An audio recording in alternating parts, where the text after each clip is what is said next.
السلام عليكم اصدقائي الاعزاء، ازي حضراتكم؟ ان شاء الله تكونوا بخير وصحه وسعاده.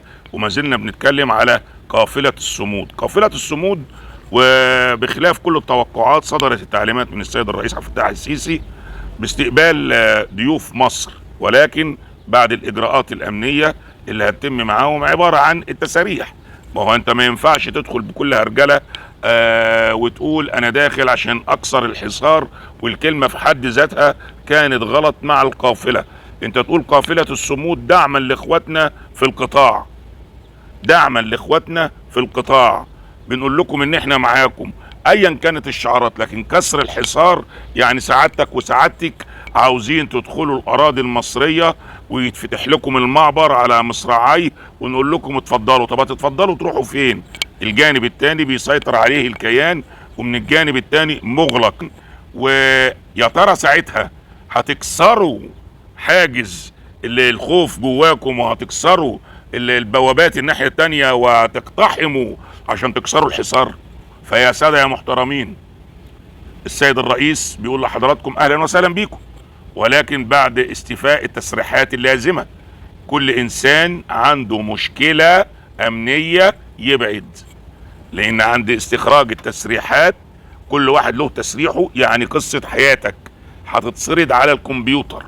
عندك اي مخالفة امنية ابعد، لان في مصر هيتم التحفظ عليك مش بالسهل. اولا وجودكم دلوقتي في الاراضي الليبية فانتوا بدأتوا تكونوا تحت الحماية المصرية.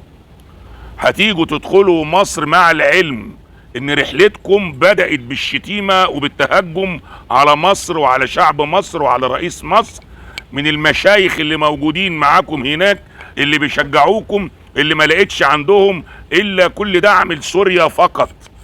وبخلاف ذلك اتهموا الرئيس عبد الفتاح السيسي، وانا ما بحبش استشهد بفيديوهات، اتهموه ان هو اصبح غير قادر على حماية المعبر وملوش سلطان على المعبر. وادخلوا يا جحافل مصر، ادخلوا يا شعب مصر، اتحدوا مع اخواتكم واقتحموا المعبر.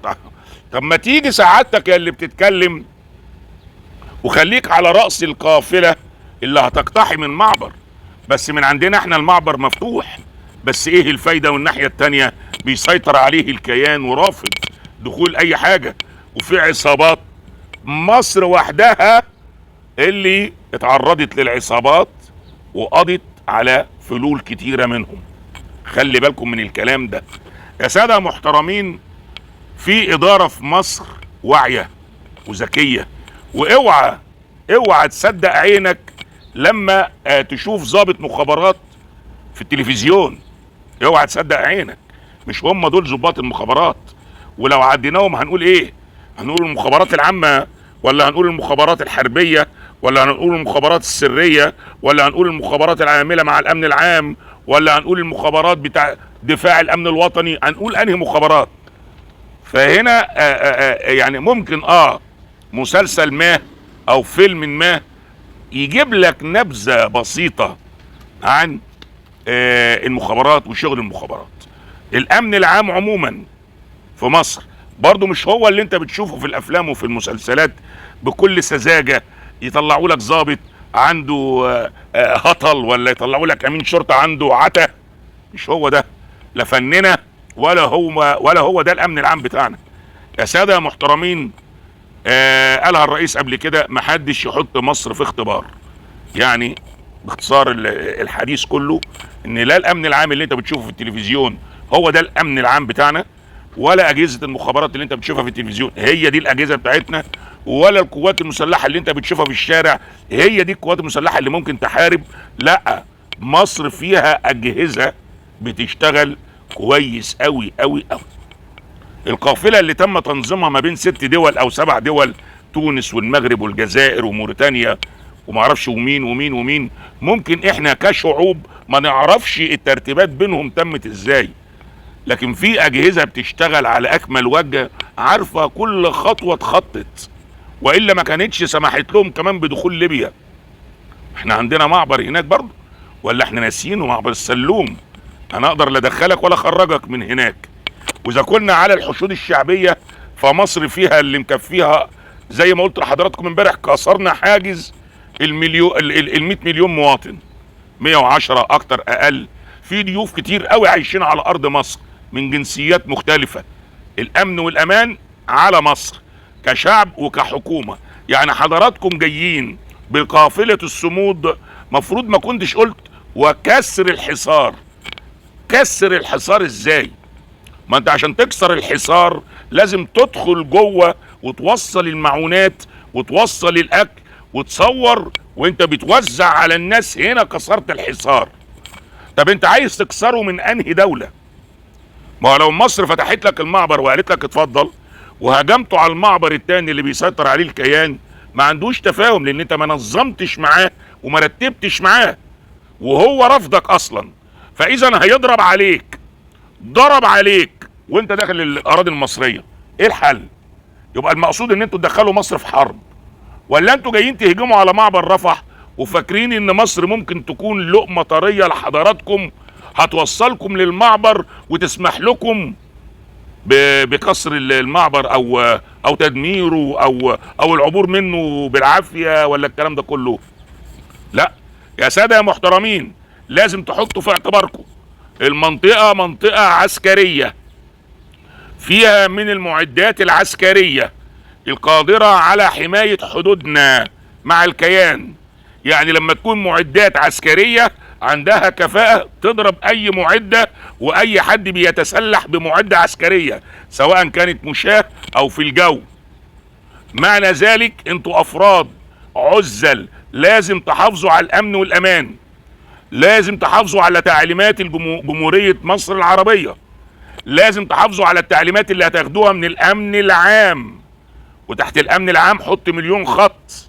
لازم تحافظوا على كل التعليمات اللي هتصدر ليكم، لازم تنفذوا التعليمات اللي هتصدر لكم داخل الاراضي المصرية. احنا لما بنكون في بلادكم بنحترم نفسنا وبنمشي حسب القوانين لكل دولة، ما بنعديش حدود قوانين الدولة اللي بنكون موجودين فيها، سواء كنا بصفة رسمية او بصفة شعبية او بالعمل او بالحاجات دي كلها.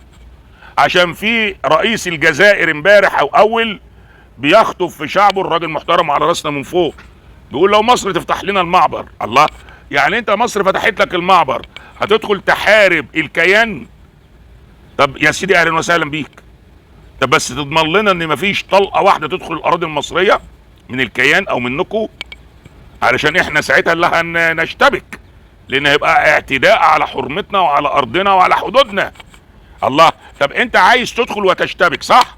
طب انت مستني المعبر في ايه؟ طب ما انت عندك الاجواء الجويه، طب ما انت عندك البحر، طب ما تدخل عن طريق البحر. مش انت عايز تحارب؟ مش انت عايز تكسر الحصار؟ مش انت عاوز تنجد اخواتنا المحاصرين جوه؟ الله، طب ما تتفضلوا يا اخوانا، ما عندكم البحر وعندكم الجو. انتوا عايزين مصر في ايه؟ طب انتوا عايزين مصر، طب ما تعملوا جيش واحد، الجيش العربي الموحد تحت زعامة بقى مصر، تحت زعامة اي دولة ايا كان، يبقى في جيش على قلب رجل واحد، واي اعتداء على الجيش يبقى اعتداء على الامة العربية كلها. لكن كلام الزعامات اللي انتوا فيه ده والكلام اللي لا هيودي ولا هيجيب، وهو يبقى انت الناس جاية من عندك اصلا مشحونة وفي قمة الهرجلة داخل الاراضي الليبية، وبعدين قمة السفالة وقلة الادب من بعض الشخصيات اللي فيهم، اللي المفروض الواحد ما يقولش عليهم شخصيات، دول اساسا بيئة. انا اسف في اللفظ، واللي عاوز مش مصدق كلامي يدخل على الموضوع بتاع امبارح، فيهم اللي كان بيهجم على الناس في الكلام ويشتمهم ويقولوا احنا كلنا دكاتره واساتذه ومهندسين. هو في دكاتره واساتذه ومهندسين يكون اسلوبهم بمنتهى القذاره وقله الادب والسفاله؟ الشخصيات اللي انتوا ذكرتوهم دول ناس بتبقى محترمه ومؤدبه ومتربيه وولاد ناس ومتربيين بدل التربيه 100 تربيه. العيبه ما بتطلعش من بقهم، لان احنا في كلامنا ما غلطناش في حد، احنا بنتكلم على بلدنا وبنقول تحيا مصر. فمش من هنا تهجموا بسفالتكم وقله ادبكم على كل التعليقات وتيجوا في الاخر تقولوا احنا دكاتره ومهندسين ومدرسين. لا، ده انتوا سفله وقلالات الادب ومش محترمين بالمره. يعني العمليه معروفه، ان طلع العيب من اهل العيب ما يبقاش عيب، والعيب طلع منكم من قبل ما تيجوا من الاراضي بتاعتكم وجايين مشحونين. طب السيد الرئيس خلاف كل التوقعات بيقول اهلا وسهلا بيكم، بس احنا نظمنا قبل كده لوفود اجنبيه، ورئيس فرنسا ورئيس المفوضيه الاوروبيه وناس كتير قوي جايين من دول كتيره، انصاغوا لتعليمات الامن ودخلوا ورجعوا بمنتهى الامن والامان. مفيش حد تجاوز. ونظمنا زيارات شعبيه لابناء البلد المصريين الجدعان، محدش عدى حدود الامن العام، التعليمات اتنفذت. ودي اول زياره شعبيه لدول خارجيه. اهلا وسهلا بكم على ارض مصر بعد استيفاء الاوراق القانونيه. وبقولها تاني، اللي عنده مشكله مع الامن العام ابعد ابعد، لف وارجع بلدك، شوف انت جيت ازاي وارجع تاني، لان مش هيكون في اي تجاوز. دخلت الاراضي المصريه مفيش اي تجاوز، لان اللي هيتعرض لك في البدايه ممكن يكون الشعب المصري نفسه، لان مش هنسمح باي اهانه على ارض مصر. واللي هيتعرض لك شعب مصر هيكون اخف من اللي ممكن يحصل لك من القوات المسلحه او من الشرطه او من الامن العام عموما. يا ساده محترمين، احنا مش جزء من الحصار، احنا دولة مستقلة، وهم بيطالبوا ان يكونوا دولة مستقلة. وزي ما في حدود بيننا وبينهم، في حدود بيننا وبين السودان، وفي حدود بيننا وبين ليبيا، وفي حدود بيننا وبين اليونان. الدول ديت فيها صراع على السلطة، مالناش دعوة باليونان ولا قبرص، ان كان ليبيا ولا السودان ولا السلطة، ولا في صراع على السلطة، والصراع دوت بيوصل لحدودنا. فاما كنتش اقدر أأمن حدودي من كل الاتجاهات، ما ينفعش ان انا اكون موجود في مكاني. فيا سادة يا محترمين، التزموا بالتعليمات. وكسر الحصار دي كلمة مفروض ما كنتوش قلتوها، كنتوا تقول احنا قافلة الصمود دعما لاخواتنا في القطاع، ايا كان بقى المسمى. دعم، انت جاي دعم مش جاي تكسر. تكسر انهي حصار اللي هتكسره؟ ما هو كسر الحصار احنا قلناها لازم تدخل وتواجه وتوزع بالعافيه بالذوق بالادب. هتوزع المعونات الطبيه والغذائيه واللبس والشرب كل حاجه، وتعايش الناس جوه في نغنغه. يبقى انت هنا كسرت الحصار. انت هتقدر تعمل كده ولا انتوا شويه شعارات وخلاص؟ فيعني يا ساده محترمين، تلتزم بالامن والامان داخل الاراضي المصريه، هنشيلكم فوق دماغنا. هتخالف الانظمه هنتعامل معاك كعدو. احنا لينا عدو واحد وبنتعامل معاه بحرفيه شديده جدا، لكن العدو الحقيقي اللي ممكن يطلع من لحمك ومن دمك ومتداري ومستني الفرصه المناسبه عشان يضربك في مقتل. المقتل ده بقى ان شاء الله مش هيكون عندنا، ده هيكون عندكم انتوا اذا عديتوا حدود الادب. تحيا مصر، تحيا مصر، تحيا مصر. السلام عليكم.